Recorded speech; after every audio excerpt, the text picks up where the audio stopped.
আর কত টাইম নেবে? বিয়ে তো তোমার না। টাইম লাগবে না, হঠাৎ করেই বললে, আগে তো বলতে পারতে। আসো এদিকে আসো, এসে পিনটা একটু ঠিক করে দাও তো। সাজলে তো তোমাকে দারুণ লাগে। থাক, আর ভাও খাওয়াতে হবে না। আগে বলো মার্কেটে কবে নিয়ে যাবে? আমার একটা জ্যাকেট কিনতে হবে। জ্যাকেট? জ্যাকেট আছে তো তোমার। ওটা নিয়ে থোড়ি না মানালি যাব, নতুন একটা কিনবো। ফটোটা তো তুলবো না নাকি? মানালি তো মনে হয় ক্যান্সেল করতে হবে। কেন ক্যান্সেল করতে হবে কেন?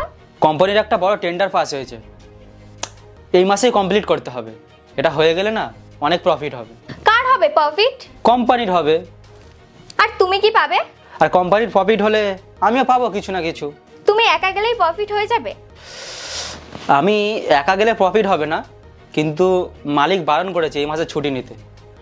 আর এই মাসে সানডেতেও তো ছুটি নেই। সামনে